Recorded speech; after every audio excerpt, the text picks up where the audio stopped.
Hi guys! Welcome to my channel. Bale, magluluto po tayo ngayon ng paksiw na pata. Napakasimpleng paksiw na pata. Bale, meron tayong pata, sibuyas, bawang, dahon ng laurel.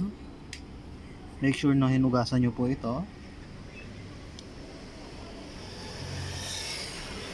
Paminta. At ito po ang sariling sangkap ko ng suka. Napakasarap po nito, lalo na sa sausawan ng chicharon. So mag-start na po tayo.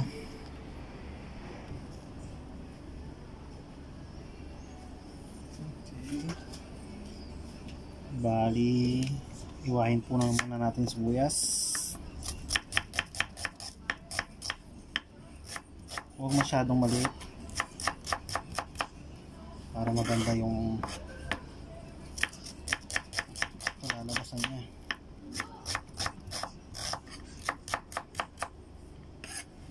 Okay.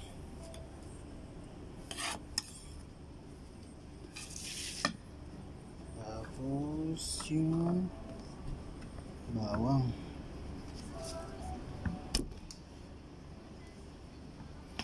Dinamihan ko po yung bawang kasi masarap kapag mabawang.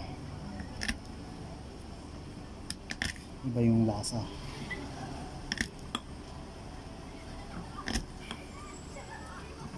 Tapos marami pong paminta dapat.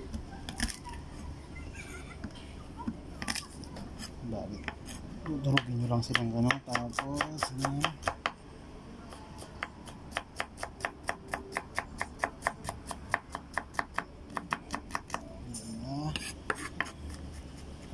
i-mince natin sila.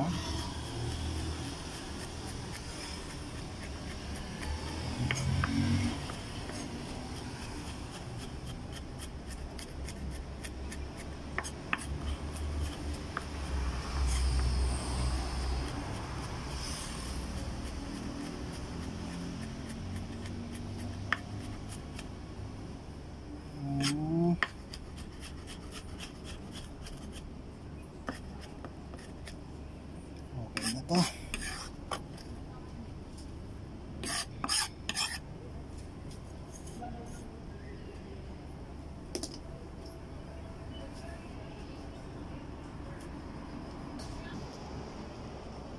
So ayan, tutuloy na po natin yung pagluluto. Initin na natin yung kasirola.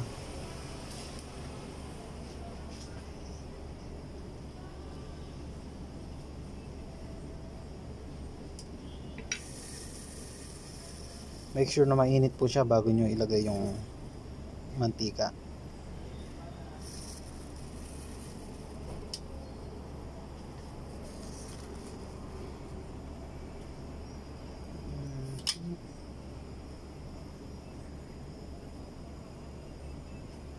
I think okay na siya. Tapos lagay na natin yung mantika.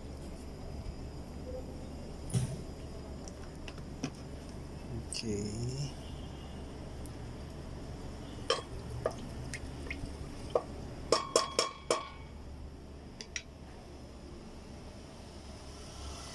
Isunod nyo po yung bawang.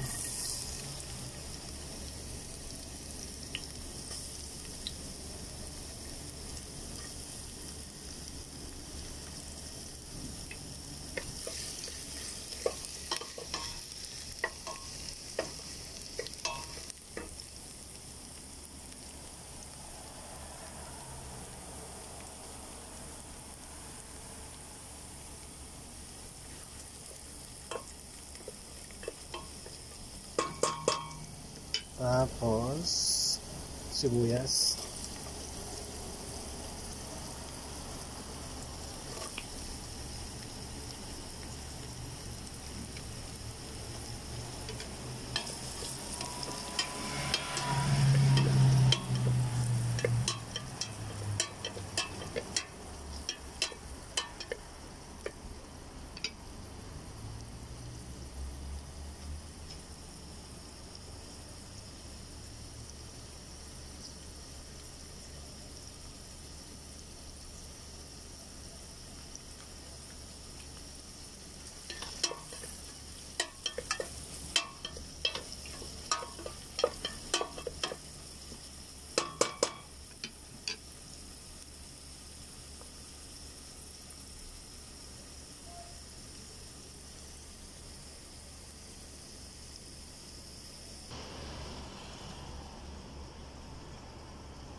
Tapos nilagay ko na po yung baboy.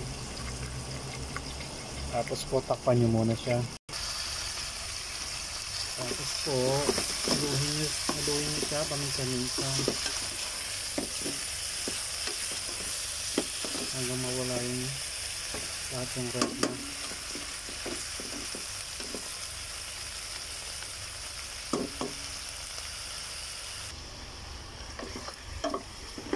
Paminsan-minsan po silipin nyo siya. Dapat po ma-reach natin yung maputla na siya, yung tanggal na po yung mga dugo-dugo para hindi malansa.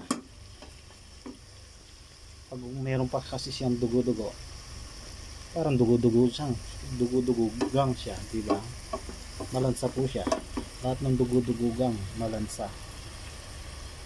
Pasakpan po natin.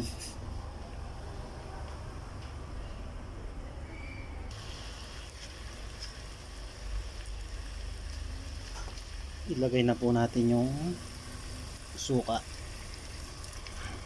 Suka siguro mga 5 kutsara. Depende dun sa gusto nyong asin. Pagkalagay nyo ng suka, huwag nyo tatakpan or haluin. Yun po ang batas ng suka.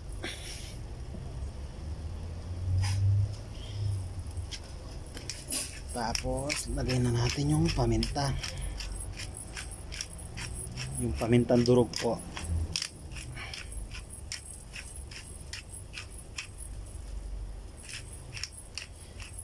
Damihan nyo po yung paminta kasi ito yung magdadala sa lasa ng paksiw nyo.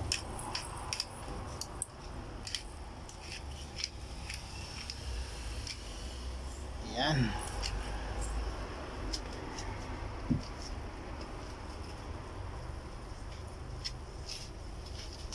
Sabay nyo na yung dahon ng laurel,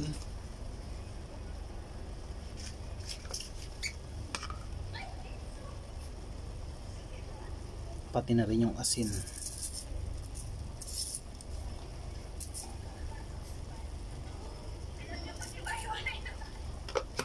Pabayaan nyo lang mo.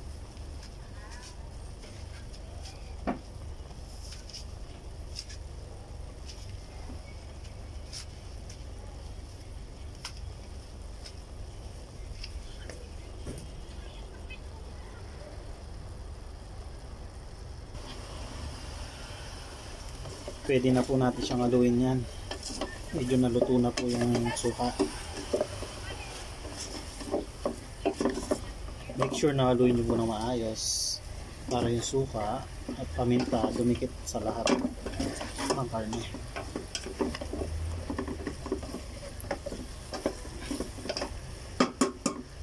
Okay. Tapos takpan nyo po.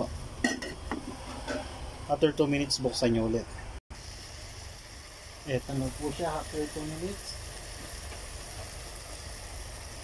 Lagyan na natin siya ng tubig. Tubig hanggang matakpan lahat ng karne.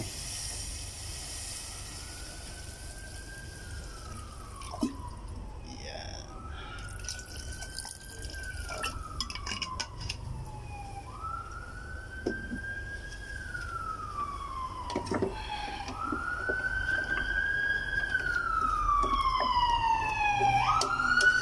Yun, hinuhuli na tayo ng pulis. Bawal daw magluto ng baboy. Tapos lakasan nyo po yung apoy nyo up to the maximum level. Tapos takpan nyo. Pabayaan nyo po siyang kumulo. Siguro mga 5 minutes. Silipin po natin siya. Ayan, kumukulo na.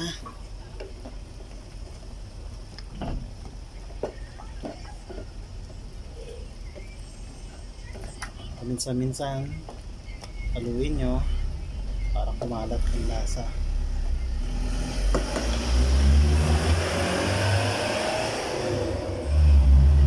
Tapos takpan nyo ulit.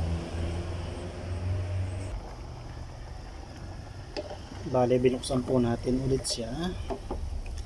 Nakita nyo nabawasan na yung tubig.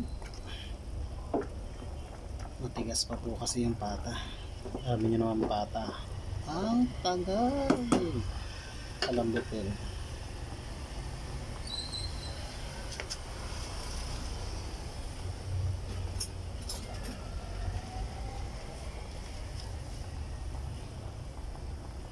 Takpan po natin ulit.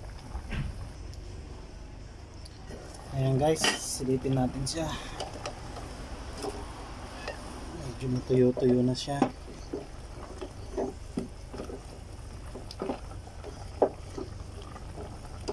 Haluin natin siya na maigi para yung kabilang parte ng pata ay maluto din.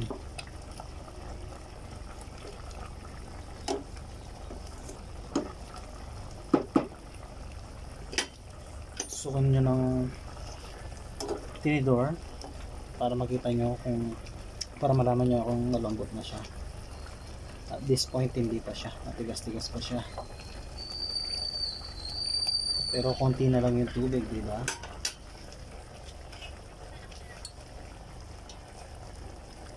So kailangan natin siya ng dagdagan ng tubig.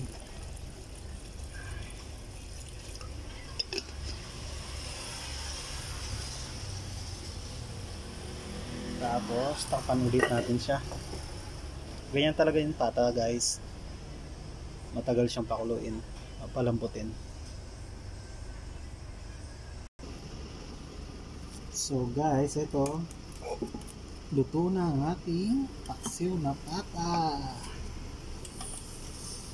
Napakalambot po niya. Alam na alam mong malambot kasi malambot siya.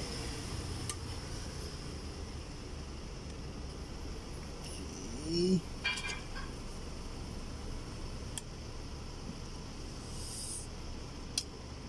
Tapos nilagyan ko siya ng sili kasi gusto ko medyo maanghang, pero nasa sa inyo na yon kung gusto nyo ng maanghang or hindi. Tapos tingnan nyo naman yung kanyang sabaw, napakalapot.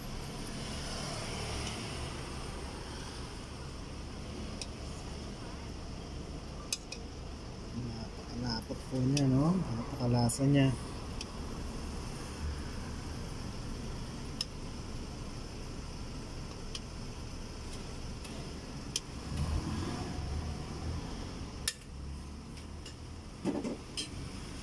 So, kain na po. Ayan. Pwede na siya. Paksiw na pata. Kain na na.